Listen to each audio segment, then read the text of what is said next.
magagalit sa amin ang daddy mo, please. Sabihin mo lang sa amin kung ano pwede namin gawin para mapatawad mo kami. Gagawin namin ng mami mo basta sumama ka lang sa amin pa uwi kasama mga kapatid mo.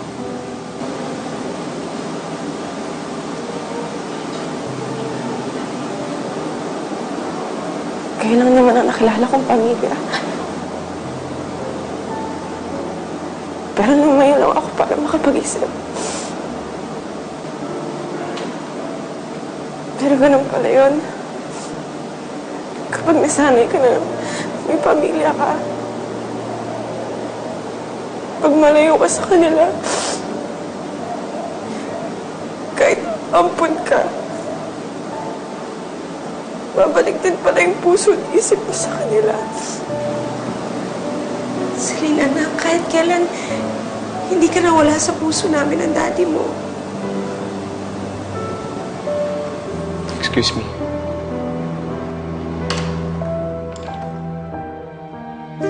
Celine, anak, alam mo ba kung gaano mo kami napasaya ng daddy mo nung dumating ka sa buhay namin? Kami yung unang nakarinig ng tawa mo. Sa amin mo unang pinarinig yung mga first words mo. Nung umuwi ako galing trabaho, parati ka nagpapayakap sa akin. Parati tayo naglalaro, ikaw nagtatanggal ng pagod ko. Celine, anak. Aaminin ko sa'yo nung una. Malayo ang loob ko sa'yo. Lalong-lalo na nang dumating si na Darling. Pero alam mo, anak, nung niligtas mo si Faye, anak, sino ba namang inang hindi maantig? Simula noon, tinanggap kita at minahal kita na parang tunay na anak. Mami, bakit? Celine, I just wanna thank you for saving Faye's life. And I wanna say sorry. I'm so sorry, anak.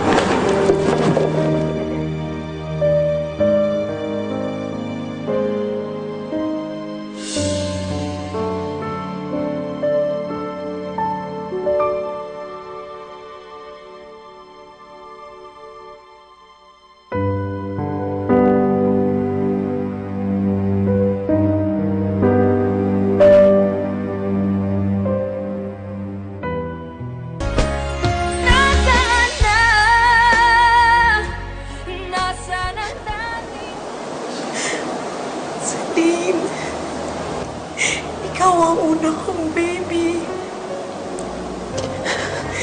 Ikaw ang una kong anak na pinaghele, pinagtimpla ng gatas. Ikaw ang una kong anak na tinuruan ko. Ikaw ang unang anak na nagparamdam sa akin kung paano maging isang ina. Kaya please bumalik ka na. Celine, hayaan mo na kaming alagaan ka ulit. Sumama ka na sa amin ng mami mo. Kasama mga kapatid mo. Walang magbabago. Mas mamalay ka pa namin ngayon. Anak, please. Give me this chance na maging mommy mo ulit.